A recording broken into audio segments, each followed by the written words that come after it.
Halo teman-teman semuanya, kami dari kelompok 8 kelas 6D akan membahas mengenai pekerja migran.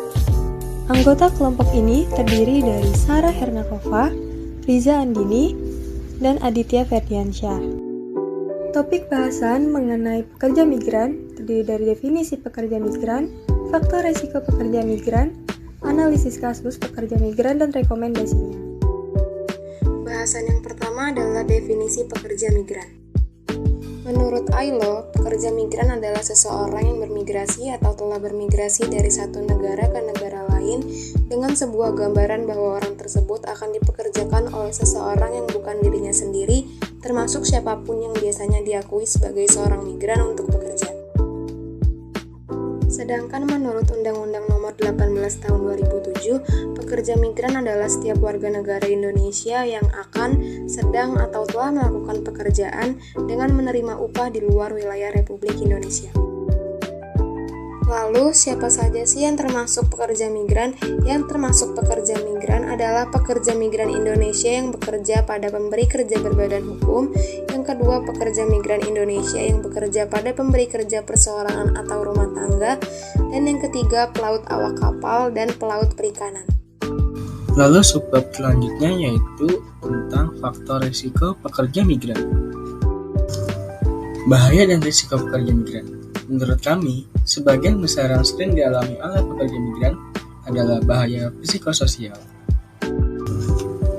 Selanjutnya, risiko yang dialami pekerja migran yang pertama yaitu pola kerja tidak beraturan, yang kedua diskriminasi gender, yang ketiga kurangnya perlindungan sosial, yang keempat terjadinya penipuan, yang kelima sering terjadi pelanggaran HAM seperti pelecehan, perdagangan manusia, dan kekerasan.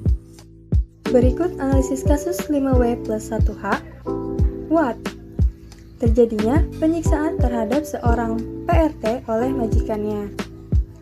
Who? PRT adalah seorang TKI berinisial MH dan berjenis kelamin perempuan. When? Sekitar sebelum 24 November 2020 karena tidak ditemukan tanggal pastinya. Where? Kuala Lumpur, Malaysia. Why? Penyiksaan yang dialami oleh MH antara lain pemukulan dengan benda tumpul, luka sayatan benda tajam, disiram air panas dan tidak diberi makan. How? Benda-benda yang diyakini digunakan sang majikan untuk melakukan kekerasan terhadap MH seperti pisau, tangga kayu, gunting, kursi, tongkat rotan, dan pot. Topik bahasan yang terakhir adalah rekomendasi. Rekomendasi yang pertama adalah sosialisasi atau pemberian informasi kepada pekerja migran mengenai hak yang diperoleh selama bekerja, dan yang kedua menggunakan agen-agen rekrutmen dan jalur-jalur migrasi yang resmi.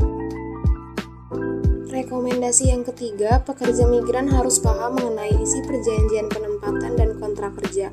Rekomendasi yang keempat, pekerja migran harus memiliki kartu peserta asuransi dan polis asuransi. Rekomendasi yang kelima adalah kolaborasi antara asal dan negara tuan rumah pekerja migran untuk menciptakan kesepakatan yang mempromosikan K3. Rekomendasi yang keenam, perluasan peran LSM untuk meningkatkan hak-hak pekerja migran. Dan yang ketujuh adalah memperkuat fungsi serikat buruh.